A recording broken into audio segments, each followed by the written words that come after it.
बार बार जिम्मेदारी आपकी मिनिस्ट्री पर आ रही है कि कभी डिमांड वक्त पर नहीं आती है, कभी के इलेक्ट्रिक की वजह से अचानक खरीदनी पड़ जाती है, जो कि महंगी एलएनजी हमने अगस्त में भी खरीदी, सितंबर में भी खरीदी, टर्मिनल्स भी नहीं पूरे यूटिलाइज किए। के इलेक्ट्रिक की जो डिमांड थी वो हमारे पावर सेक्टर की जो रिक्वायरमेंट है, जो हमारी एनटीडीसी की रिक्वायरमेंट होती है, उसी से काट के हमने के इलेक्ट्रिक को दिया तकरीबन 150 MMCFT। 150 MMCFT से तकरीबन आप 750-800 मेगावाट बिजली बनाते हैं। कराची की आवाम जो है, गो के वहाँ पे एक प्राइवेट कंपनी काम कर रही है, पर कराची की आवाम को या कराची को हमने प्राइवेटाइज नहीं किया हुआ, तो वहाँ पे हुकूमत की एक जिम्मेदारी बनती थी कि हम लोग उनको वो बिजली मुहैया करें, क्योंकि के इलेक्ट्रिक बिजली मुहैया कर नहीं पा रहा था, उनको प्रॉब्लम्स आ रही थी। तो 150 MMCFT गैस जो है वो हमने के इलेक्ट्रिक की तरफ डाइवर्ट की। उनको तकरीबन 60 MMCFT लोकल गैस होती है और 150 हमने दी। पावर सेक्टर में आपको तो ये पता होगा ना कि के इलेक्ट्रिक को देने के लिए हमारे पास फर्नेस ऑयल पूरी तरीके से मौजूद होगा या नहीं होगा, और एसएसजीसी की जो सप्लाई है उसमें एनुअली 10% की कमी आ रही है। आपके तो इल्म में होगा, क्योंकि आपने अगस्त में भी कहा कि जी हमारी तेजी से हमारे डिप्लीट हो रहे रिजर्व्स। तो उसके बावजूद ये बात जब जुलाई में अगस्त के लिए हम एलएनजी मंगा रहे थे और हमें 5.7% पर मिला, तो उसी वक्त हमने अगस्त के लिए जुलाई में क्यों नहीं ऑर्डर किया? क्योंकि जब अचानक किया तो 9.3% पे मिला। फिर अगस्त में दोबारा जब हमने सितंबर के लिए ऑर्डर किया तो 6.9% पे मिल गया था, मगर सितंबर के लिए किया तो 10.8% पे मिला। आपके तो इल्म में होगा कि इलेक्ट्रिक को जरूरत पड़ेगी, या नहीं पता था?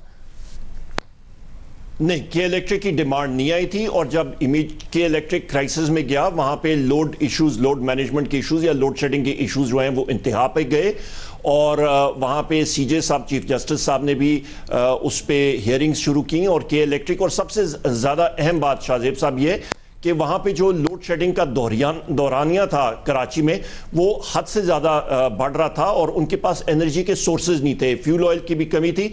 लिहाजा हमने अपनी गैस जो है वो कराची इलेक्ट्रिक के लिए रिलीज़ की, और वो जो तकरीबन 750-800 मेगावाट की बिजली जो है वो हमने फिर फ्यूल ऑयल से मजबूरन हमने बनाई। आपने कहा कि अचानक उनको फ्यूल ऑयल अवेलेबल नहीं था, तो फ्यूल ऑयल उनको पीएसओ ने फर्नेस ऑयल देना है या रिफाइनरीज ने देना है? तो आपको ये पता नहीं था कि रिफाइनरीज के पास फर्नेस ऑयल नहीं है या पीएसओ के पास उन्हें देने को फर्नेस ऑयल नहीं है, इंपोर्ट नहीं किया हुआ? जून में भी यही हुआ, और जून में भी आपके पास उनको देने के लिए फर्नेस ऑयल नहीं था और उन्होंने एलएनजी मांगी। मैं दिखाता हूं मोनिस अलवी साहब ने क्या कहा था।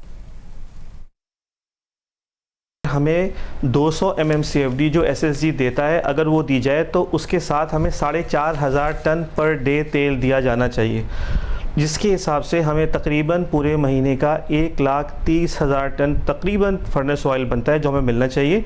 पीएसओ ने हमें ये बताया था कि अभी तेल हमको जो है ना हम नहीं दे पाएंगे, कुछ या कम क्वांटिटी होगी और आप आरएलएनजी के ऊपर रिलाई करें। तो हमने उस वक्त फिर इमीडिएटली फेडरल गवर्नमेंट को बता भी दिया था कि ये रिक्वायरमेंट है। और मैं फिर ये कहूँगा कि क्योंकि ख्याल ये था कि क्योंकि आरएलएनजी हमको मिल जाएगी तो इसलिए कोई जनरेशन का शॉर्टफॉल नहीं आएगा। नहीं, पीएसओ ने आपको क्या कह के बताया कि वो नहीं दे पाएंगे आपको आपकी डिमांड के मुताबिक फर्नेस ऑयल? क्या क्या कह के बताया?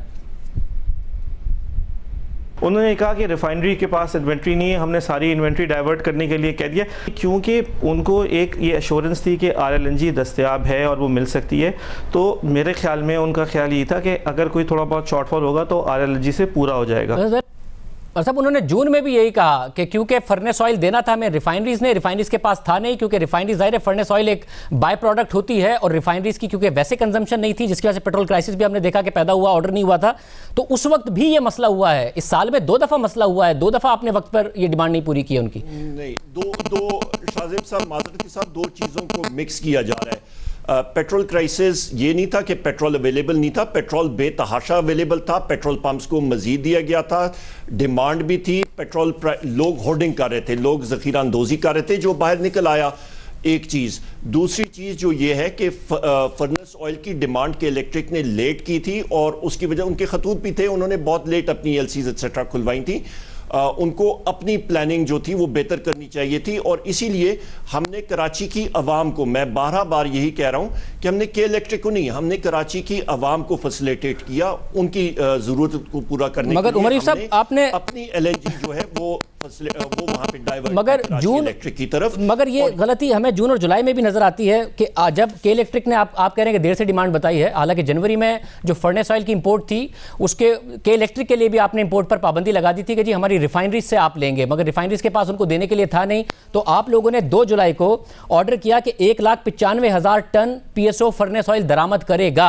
हालांकि जून में जो दूसरा एलएनजी टर्मिनल है वो 269 एमएमसीएफडी पर चल रहा था, 50% कैपेसिटी से भी कम, 600 आप ऑपरेट कर सकते हैं। जुलाई में वो 360 एमएमसीएफडी पर चल रहा था, यानी 55 से 60% कैपेसिटी पर।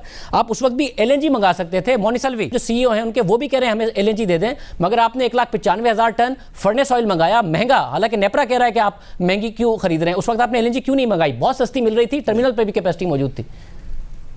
नहीं, जो देखें सबसे अहम चीज़ ये है कि हम लोग जब अपनी डिमांड फोरकास्टिंग करते हैं तो के इलेक्ट्रिक एक इंडिपेंडेंट कंपनी है, उसने हमें अपनी फ्यूल ऑयल की आरएफओ की रिक्वायरमेंट जब वो देता है तो वो पीएसओ को देता है, उसके मुताबिक मंगाई जाती है और पीएसओ ने मंगाया भी। सबसे पहली बात ये है। और जब उनको जून में भी हमने ही फैसिलिटेट किया था और सितंबर में भी हमने फैसिलिटेट किया, और जब एलएनजी की उनको ज़रूरत पड़ी तो मैं बार वही रिपीट कर रहा हूं और दोहरा रहा हूं कि हमने अपनी एलएनजी जो है वहां पे हमने डाइवर्ट की। उसकी वजह यह है कि कराची की आवाम को हमने फैसिलिटेट करना था। मगर उमर यूसुफ साहब, आपने एलएनजी डाइवर्ट ही, मैं सवाल ही कर रहा हूं कि आपके पास कैपेसिटी थी जून और जुलाई में मजीद एलएनजी मंगाने की, वो आपसे एलएनजी ही मांग रहे थे, मगर आपने जुलाई में भी 1,95,000 टन, क्योंकि रिफाइनरीज के पास था नहीं फर्नेस ऑयल, तो आपने फर्नेस ऑयल ही मंगा लिया, फिर महंगी बिजली पैदा की। वो एलएनजी मांग रहे थे, आप एलएनजी दे देते, आपके टर्मिनल पर कैपेसिटी मौजूद थी, जैसे कि अगस्त सितंबर में आपने अचानक मंगाई है। हमने उनको मजीद एलएनजी दी शाहजेब साहब, और तकरीबन 150 एमएमसीएफडी हमने मजीद उनको एलएनजी दी। उनकी रिक्वायरमेंट जो थी वो पूरी वो अपनी एलएनजी जो मंगा रहे थे उसके ओवर एंड अबव हमने उनको दी है। उनकी जो इंडिजिनस गैस भी है वो भी हमने पूरी प्रोवाइड की। मैं आपसे ये पूछना चाह रहा हूं, आपने जुलाई में फर्नेस ऑयल 1,95,000 टन क्यों मंगाया? आपके पास टर्मिनल पर कैपेसिटी 50% से भी कम ऑपरेट कर रहा था, आपने मजीद एलएनजी क्यों नहीं मंगाई? बहुत सस्ती मिल रही थी। हमने आरएफओ इसलिए हम लोग मंगाते होते हैं, नंबर 1 कि हमारे फ्यूल टैंक्स जो हैं हमें मुख्तलिफ लोड सेंटर्स को देखना पड़ता है पूरे मुल्क में। लाहौर है, फैसलाबाद है, जहां पे वोल्टेज स्टेबिलिटी के लिए भी हमें आरएफओ इस्तेमाल करना पड़ता है, नंबर 1। दूसरी बात यह है कि आरएफओ हमने जब मंगाया था वो अपनी रिक्वायरमेंट के लिए मंगाया था। तीसरी बात यह है कि आरएफओ जो हमने यूज किया वो पूरे साल की आप एवरेज देखें, और मेरे पास एक महीने की एवरेज मौजूद है पिछले 3 सालों की। इस साल हमने पूरे साल में तकरीबन 4% आरएफओ इस्तेमाल किया पूरे फ्यूल मिक्स में। वो 4% भी ये कम है। वो 4% भी एक्सचेकर को 35 अरब रुपए ऊपर पड़ता है। और नेपरा को समझ में आनी चाहिए, नेपरा ने पिछले अक्टूबर में भी आपको कहा, इस साल भी कहा है कि ये आप गलत कर रहे हैं, मेरिट ऑर्डर की खिलाफ वर्जी कर रहे हैं। दूसरी बात यह कि पहली दफा नहीं है, सितंबर में यह मसला हुआ है, जून में यह मसला हुआ है, जब आपकी हुकूमत आई थी उस वक्त भी मसला हुआ था कि एलएनजी का वक्त पे ऑर्डर करना भूल गए थे अभी की तरह। और देखिए, मैंने गुलाम सरवर खान साहब से कहा भी था तो उन्होंने कहा था ये आइंदा नहीं होगा। आपने जिम्मेदारी 2 एमडीज पर डाली है। अगर सुई नॉर्थ का एमडी पीएसओ को कहकर अपने तय ये फैसला करके कि इतनी एलएनजी की डिमांड होगी, अगर पीएसओ को कहकर गैस मंगा ले और आपके पावर प्लांट्स उस गैस को ना इस्तेमाल करें, तो वो पीएसओ को पैसे कैसे देगा? 35 अरब रुपए का पहले ही एलएनजी का, सिर्फ एलएनजी का सर्कुलर डेट है, 1400 अरब रुपए अलग हैं। उसके बाद आपके पावर प्लांट्स ना यूज करें तो पावर प्लांट्स ने डिमांड बतानी थी ना, आपके पावर डिवीजन ने डिमांड बतानी थी। जो डिमांड उन्होंने पुट की वो डिमांड उसके मुताबिक वो पूरी ले नहीं सके, ये नवंबर में बिल्कुल ठीक बात, लेकिन दिसंबर की जो उनकी डिमांड थी वो हम क्यों नहीं दे सके? जो लोग ये कंपनीज चला रहे हैं ये सारी जिम्मेदारी इन लोगों की है। गुलाम सरवर साहब, आप और उमर अयूब साहब सितंबर में, अक्टूबर में या नवंबर में मिलके बैठे, या आपने पावर कंपनीज को मिलके बिठाया एक साथ कि हमें दिसंबर में कितनी डिमांड चाहिए होगी, क्योंकि सर्दी होगी, क्योंकि शॉर्टेज होगी, और हम एसएनजीपीएल के एमडी को कहते हैं कि उसने इंपोर्ट करना है? कोई एक रिटन ऑर्डर मौजूद है आपका? शाहजेब 28 नवंबर 5 दिसंबर एक हफ्ते में 2 सीसीओ की मीटिंग हुई। सीसीओ की मीटिंग मैंने खुद चेयर की, उसमें पावर सेक्टर भी मौजूद था। उनसे फर्म हमने डिमांड ली, 1 साल पूरे की डिमांड ली। हमें मौका तो दें, आपने तो इस तरह हम पे बौछार शुरू कर दिया। हमें मौका दें कि अब हमने फर्म डिमांड ले ली है, अब फर्म ऑर्डर हम प्लेस करेंगे। ये आइंदा ये मिसमैनेजमेंट, ये मैस आइंदा पैदा नहीं होगी। जी उमर अयूब साहब, उन्होंने कहा आइंदा ये मैस नहीं पैदा होगी। सुई साउथ और सुई नॉर्थ के एमडी को निकाल दिया। हम उस वक्त भी सवाल कर रहे थे कि डिमांड तो पावर सेक्टर ने देनी थी, वो खुद कैसे इंपोर्ट कर लेते। फिर जून में ये मसला हुआ, अब अगस्त सितंबर में फिर मसला हुआ कि कह रहे कि इलेक्ट्रिक ने अचानक, ये बार बार क्यों हो रहा है? शाहजेब साहब, मैं फिर रिपीट कर रहा हूं, हमारी तो डिमांड बिल्कुल, हमारा अपना जो पावर सेक्टर का डिमांड है, हमारी जो डिस्ट्रीब्यूशन कंपनीज हैं, हमारी जो जनरेशन कंपनीज हैं, उनकी तो डिमांड, वहां पे तो कोई इशू नहीं हुआ, हमें पैदा हुआ।